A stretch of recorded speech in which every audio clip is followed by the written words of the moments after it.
Lightning. Static electricity in its most spectacular form, slicing through the air as fast as 100,000 miles a second. Each bolt containing hundreds of millions of volts and peak temperatures of 55,000 degrees Fahrenheit. Lightning is capable of destroying property and threatening lives. Each downward stroke of lightning is an immense discharge of static electricity from a thundercloud where it has built up into the earth below. Drag your shoes along a carpet. Now you become the thundercloud. Your scuffing pulls electrons from the fabric, giving you an electrostatic charge. Reach for a metal doorknob. It, like the earth under a thundercloud, is a conductor, ready and willing to dissipate the charge you've built up. So when you get close enough, zap, the excess electrons stream to the knob in a miniature bolt. This static electricity, which we generate and which we can see and feel, lasts for only a fraction of a second and contains anywhere from about 2,000 volts, the lowest level we can feel, to over 25,000 volts. But below 2,000 volts lurks static electricity, which we and many common objects around us generate all the time. As small as 20 volts and far below our sense of touch, these static zaps are capable of damaging or destroying the sensitive electronic components we handle every day. This transfer of static electricity, whether visible to us or not, is called electrostatic discharge, or ESD. So what exactly causes the static electricity which produces ESD? As we just saw, two objects rubbing together can cause it. As the shoes rub the carpet, electrons transfer from the carpet to the shoes and to your body, giving you a negative charge represented by the circles with minus signs. This positive or negative charging occurs because the objects are made of different materials, each with a different tendency to gain or lose electrons. This list shows the tendency or potential of an object to pick up a positive or negative charge. The further away from one another two items are on the list, the greater the potential for charging, each in their own direction. So, in the case of rubber-soled shoes rubbing against a nylon carpet, the shoes and you pick up excess electrons, giving you a negative charge, which we can see on this meter. At the same time, the carpet loses electrons and becomes positively charged. Now your body's voltage is raised. That voltage will want to travel to any conductive object. So when you touch the doorknob, you draw a spark. That's ESD. Static electricity can also be caused when two pieces of the same material are in contact and then are separated. This is especially true with common plastics. Note how these two pieces of tape repel each other.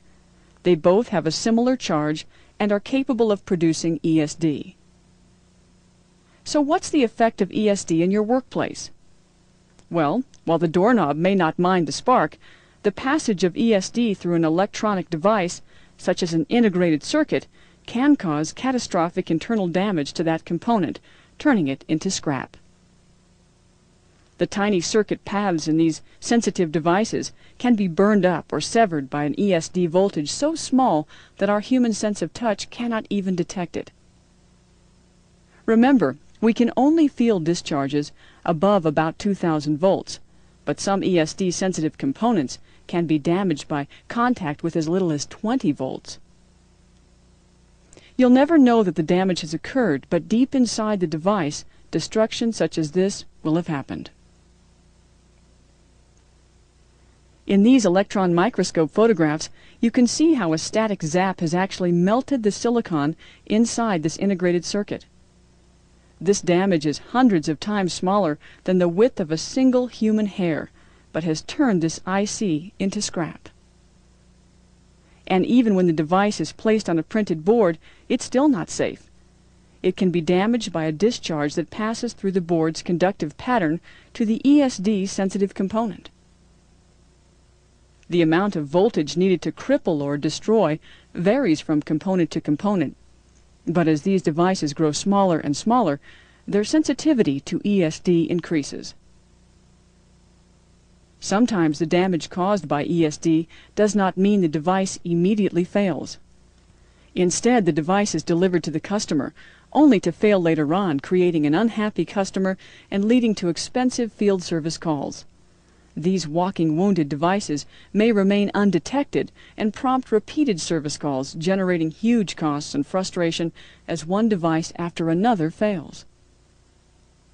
When electrostatic discharge is not controlled in a facility that handles ESD-sensitive devices, the results are higher product costs, lower product quality, and unhappy customers. Controlling ESD means just the opposite, and increased customer satisfaction is the name of the game. Let's stop for a moment to review the information we've covered so far.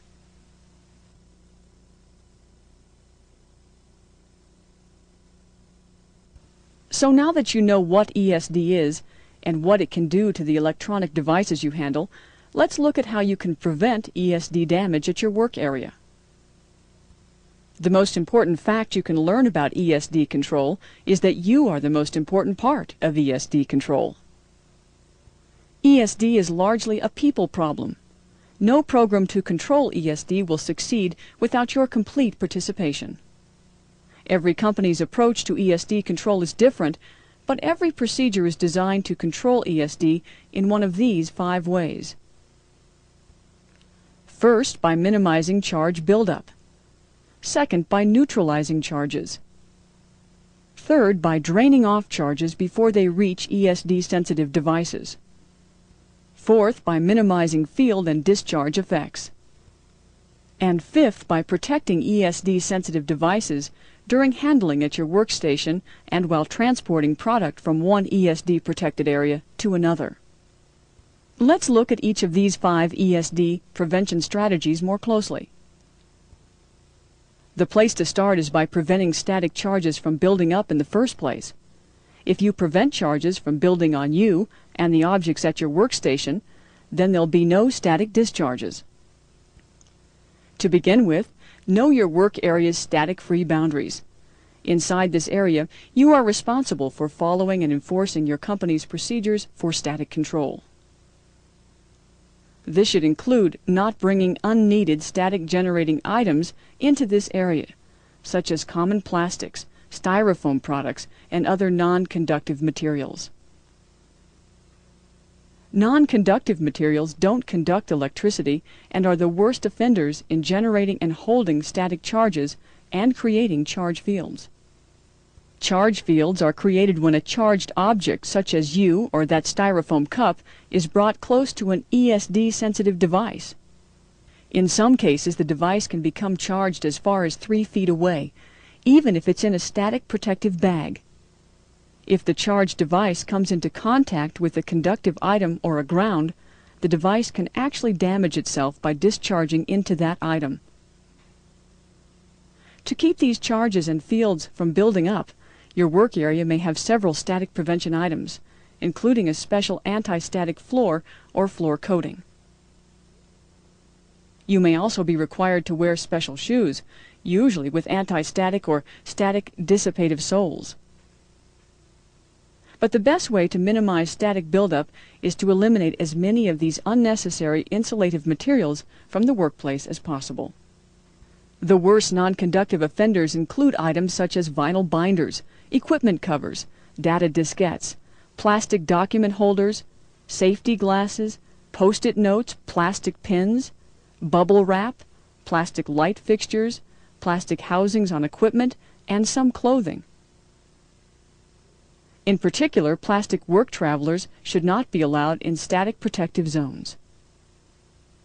Soldering irons, solder extractors, and testing instruments must also be specifically designed to be safe from generating charges.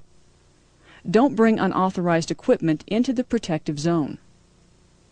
Also, avoid friction-producing activities, rubbing your hands together, lifting your arms, shifting your feet or legs, putting on or taking off your smock, combing your hair, eating, or touching static-causing materials.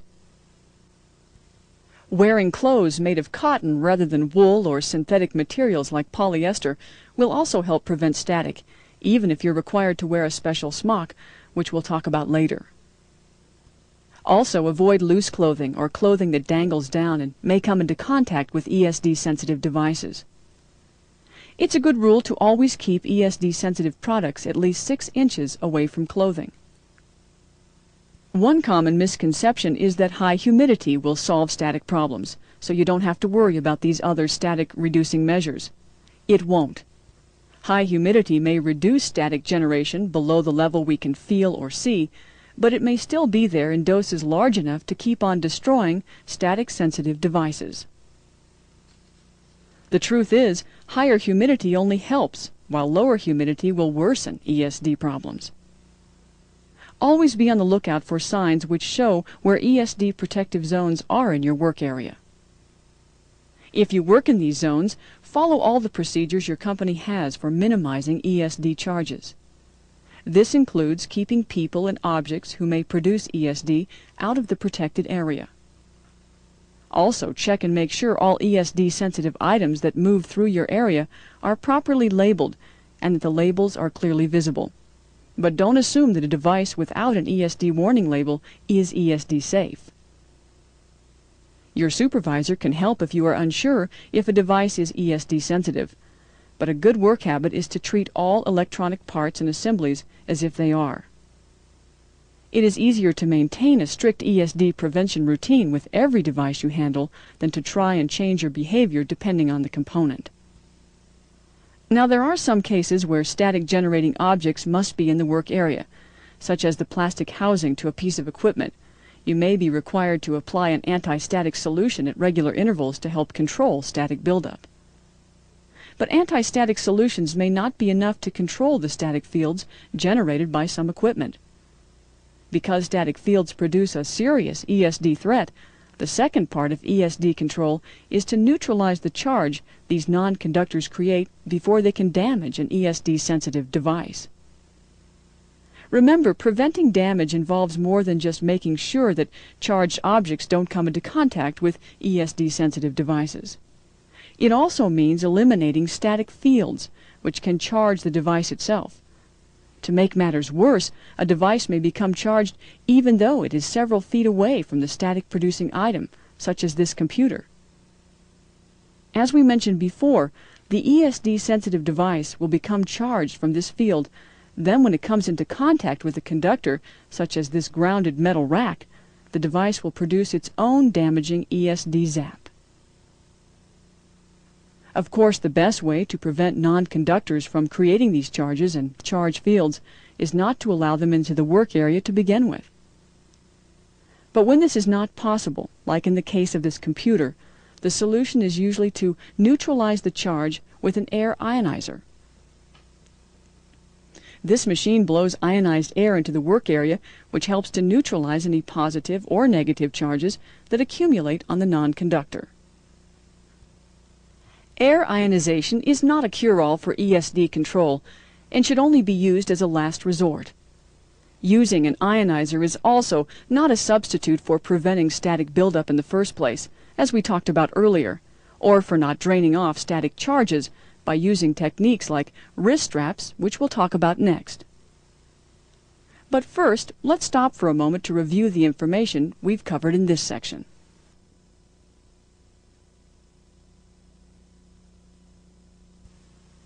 Now, since we can't completely prevent electrical charges from building up, the third part of ESD control is to drain off these charges before they reach ESD-sensitive devices.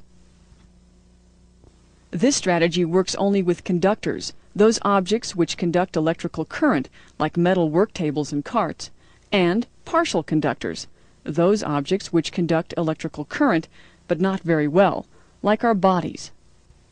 Non-conductors, like that styrofoam cup we talked about, can't be discharged using this strategy. To drain off charges, all conductive surfaces and you need to be connected to a common grounding point. Metal and static dissipative work surfaces, storage racks, even chairs and equipment are connected to ground.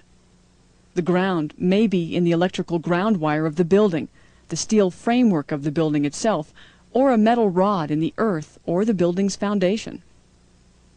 If a static discharge comes into contact with any of these metal surfaces, This connection safely channels the charge away from ESD-sensitive devices and neutralizes them into the earth. There are several methods used to drain off charges that you may carry into an ESD-protected area or that you may generate while working. The most common are the wrist strap and heel strap. To operate effectively, the wrist strap must be worn snugly against bare skin and should be attached securely to a ground wire with a current-limiting resistor and some form of quick disconnect device. The current-limiting resistor is also very important. It protects you if you touch an electrically live circuit. If either of these connections are faulty, the wrist strap may fail to do its job. This is why your wrist strap should be tested regularly. Your company will tell you where and how often you should do this. Be sure and wiggle the wrist strap when testing to check for intermittent failures. In some cases, your wrist strap may be attached to a continuous monitoring system. This will tell you immediately if your wrist strap stops working properly. If you experience any problem with your wrist strap, especially the current limiting resistor, contact your supervisor immediately. There are a variety of different heel straps in use, but they all are designed to connect your sock to a conductive floor or mat. The strap is placed on each shoe so that one end is in contact with your sock and the other end is in contact with the floor. There is enough moisture in your sock to provide a complete electrical connection from your body to ground. Like the wrist strap, it is important to test your heel strap at regular intervals. Conductive shoes are another effective way of passing charges harmlessly through to ground. Like heel straps, they provide a conductive path from your body through your sock and shoe to a grounded floor surface. Special conductive smocks are used to cover static-producing clothing and drain any charges to ground. The smock should be completely buttoned to ensure that no part of your clothing is exposed. Your smock sleeves should not be rolled up to expose any clothing. To drain any charge on the smock, some portion should be in contact with your skin or a wire should connect the smock to your wrist strap. As we mentioned earlier, you should also avoid loose clothing that can come in contact with ESD-sensitive devices. The fourth ESD prevention strategy is to minimize the effect a discharge may have on an ESD-sensitive device and to protect devices from static fields. If an ESD-sensitive device does become charged, it is important that it not be allowed to discharge rapidly with an ESD zap that could damage it. The material used to eliminate these harmful discharges is called static dissipative and is found in work surfaces, floors, and various containers. These materials conduct electricity, but slowly enough to not damage the component. A static dissipative work surface is most commonly used in this part of ESD control. If an ESD-sensitive device becomes charged and is placed on this surface, the surface will absorb the discharge at a rate which will not harm the ESD-sensitive components. The slow dissipation of the charge is why metal work surfaces are not an effective part of ESD control. Metals are good conductors which will cause the electrostatic discharge to happen too quickly. A quick discharge may damage the device. Another application of the static dissipative surface is the conductive container. Place an ESD-sensitive device in one of these bags or boxes.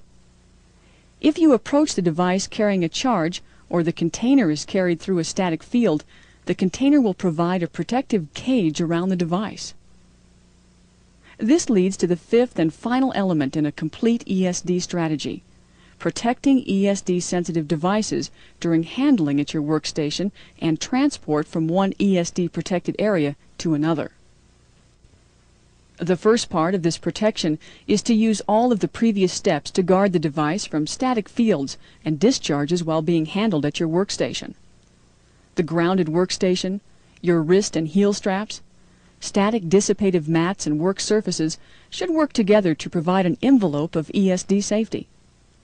In addition, try to follow these additional handling rules. Always touch the conductive or dissipative work surface or the corner of the ESD protective packaging before picking up a device. This way, any charge you may have picked up can be completely discharged before you touch the device. Never make unnecessary contact with device leads or contacts. The less contact, the better. You can't zap a device unless you come near it or touch it.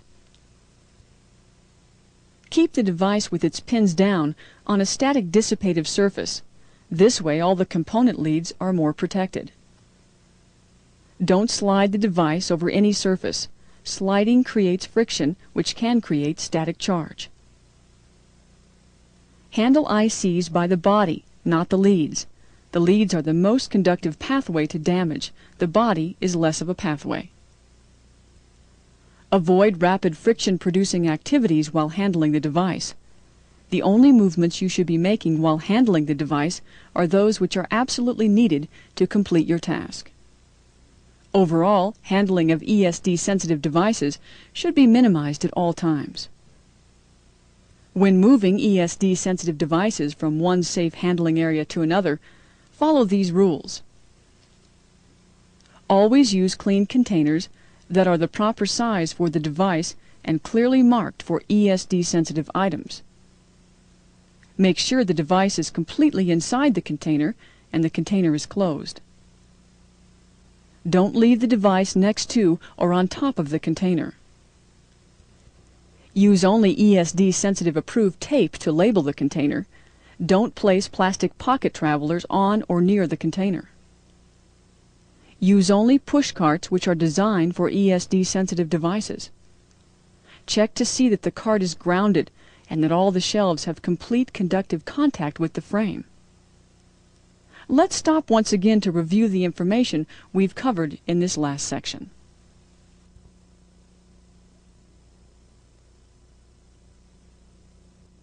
ESD can be a difficult condition to prevent because it often can't be seen or felt. Only through constant attention to the strategies outlined in this video can ESD be prevented in your workplace.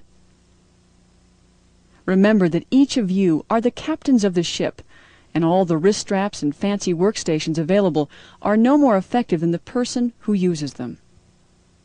Your constant discipline in wearing the appropriate equipment, following the proper handling, storing, and transport procedures, and reporting any problems or ESD hazards immediately will make the difference between quality and ESD damage.